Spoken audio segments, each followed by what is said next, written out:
For this, you're going to need a calculator. We are using the calculator now instead of the unit circle to evaluate these trig functions. But there's going to be an important part here where we need to decide if our calculator needs to be in degree or radian mode. And in this case, it's just going to tell you, but you've got to make sure that you do it correctly on your calculator. So the big part of this is to make sure your calculator is set to the correct mode, either degrees or radians. So this first question, or these first two, say use a calculator to evaluate the trigonometric function of the angle given in degrees. So this is telling me right now it's in degrees. So I want to make sure my calculator is in degree mode. On most calculators, there is a button that says mode. So on these Texas Instruments ones, we've got this button up here at the top. It says mode. I'm going to press the button that says mode. And then since this is in degrees, I want to make sure that I am in degrees. So see down here, I have a choice between radian and degree. Degree is highlighted, which is what I want.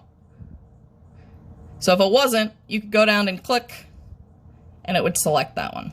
But I don't want radians here, I want degrees. Okay. So I'm in the right mode. Then all I need to do is type this into the calculator exactly as it's written. I guess with the exception of the degree symbol, as long as you're in degree mode, you don't need to type the degree symbol. So sine of 207, I'm typing exactly that. Sine 207, close parentheses, and I get approximately negative 0.45.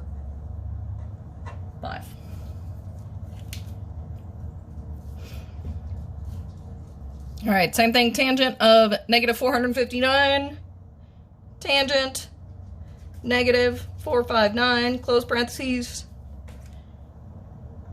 approximately 6.31.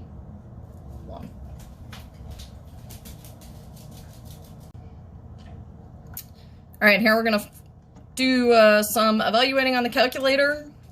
Use calculator to evaluate the trigonometric function of the angle given in radians. So that's an important part here, is that it tells us this is given in radians. So I need to go into my calculator, push the button that says mode, and make sure I am in radians. Sometimes instead of mode, you will see a button that says DEG rad. That might do it too. So you want the radians in this case. Okay. So I'm going mode on my calculator, but this time instead of degrees, I want radians. So I'm going down to radians, hitting enter, and then I can go back to the main screen. And we're typing this exactly as it's shown. So this first one includes the pi in it. I'm typing pi. The second one that doesn't have pi in it, I'm not typing pi. So I'm typing exactly what's shown. So this is the sine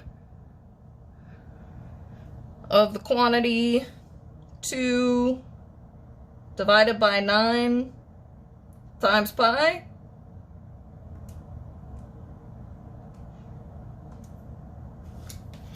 And I get about 0.64.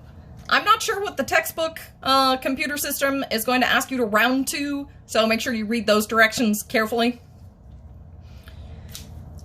So notice this one had a pi in it, and I typed pi. This one has no pi. Don't add your own pi. I'm typing exactly what this says. So cosine of 8.6, I'm literally typing cosine 8.6, close parentheses. And I get about negative 0.68.